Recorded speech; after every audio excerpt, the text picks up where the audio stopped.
maybe make America healthy again, just as this overarching societal conversation right now is missing something. And it's like, great. We know, we've acknowledged that the soil health and the food health and the good nutrients, all that stuff is very, very important. But we got to get down to this deeper level of autonomic dysregulation as well.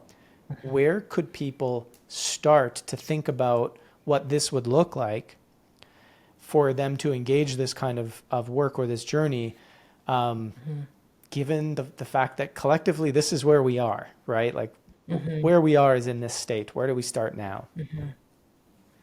Well, I think we need to applaud this concept of wanting humans to be healthy again with clean food, clean water, soil that is getting its biome back. I mean, this is all stuff that has been really popular in the last 4 to 5 years, which I think is really important. So that's really important to just highlight. This is good. Yeah.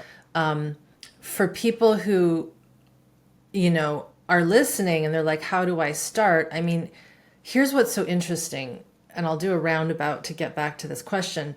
Vincent Felitti, who uncovered the ACE study, it's worth watching. He has an 18-minute video on YouTube called it's a tribute to Vincent Felitti, and it actually breaks the study down really well. So if someone wants to look at that in more detail, that's a nice, easy layman's way to see it. But he's interviewed, and in the interview, he talks about how we've known about this for a long time, and so what's going on that's not getting this into these Senate hearings. And as Robert Anda, who is one of the heads of the ACE study, said around his work with the CDC, this is the biggest epidemic of all. Yeah.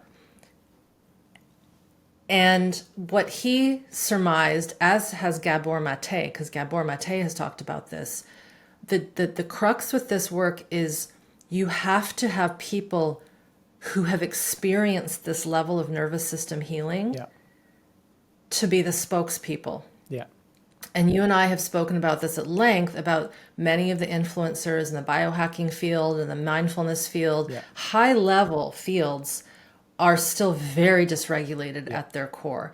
And there's no darn shame in that. Like, this is the other thing. This isn't saying they're bad and I'm good.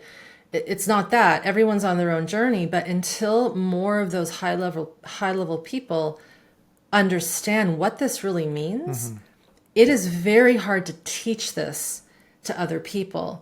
So from an individual level, for anyone listening to this and they're like, whoa, I would really like to understand how to get my autonomic nervous system more regulated. I mean, you have resources. I have a ton of resources, courses, programs. That's where I would start. It's like but you have to have a fire in your belly to want it. Yeah. Because go this is, go I was ahead. going to say, just throw down even a few concepts of the interoception piece, the self-awareness piece, like just little bits so that there's a little bit of like a journey. Yeah, people can dive into resources, no problem. But like a taste of some concepts. So the concepts are so simple, it's going to feel remedial and rudimentary, but things like following your biological impulse. So when you are needing to go to the bathroom, I know this seems super crude, go. I mean, don't just go, but like go to the toilet and that kind of thing, right? Listen to when you hold back emotion, when you hold back a desire to speak up. When you're tired, honor that and rest. When you're hungry, eat. When you're not hungry, don't eat, right? When you're thirsty, have some water. These when you're cold, warm up. When you're hot, cool off. These are basic autonomic functions that as infants, we need another adult to help us with, right? This is why humans are so dependent on a caregiver, because of this high level of complexity in our system. So starting with those biological impulses, while it seems really simple, are a wonderful way to start to get connected to your autonomic nervous system physiology. The second thing would be, again, education. Yeah. And again, that doesn't seem like a takeaway quick tool, but because of our higher brains, we really do need to understand, from my experience and my students' experience, how detailed our mammalian physiology is, what happens in our physiology.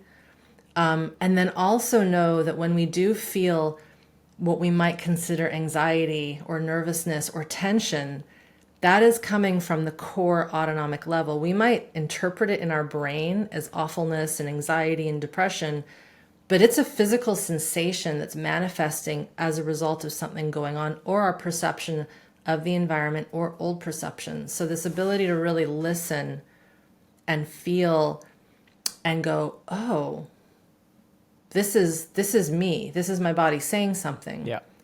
And to bridge it back to to infants, when we're teaching infants how to become self-regulated, when they have a distress, when they're crying, hungry, cold, scared, we pick them up, we soothe them, and that's how they learn self-regulation. So a portion of this work as adults is going back to that interoception, listening to our insides and attuning to ourselves and offering ourselves what we need. Yep. So that we can find that soothing, and then learning about why and how this system connects in the way that it does. Yeah. Hopefully that offers a little bit. Yeah, 100%. Because again, you talked about it being simple, and it is simple in many ways, especially where to start. And it's really just coming back to acknowledging and being human, which, as crazy as it sounds, we are so divorced from.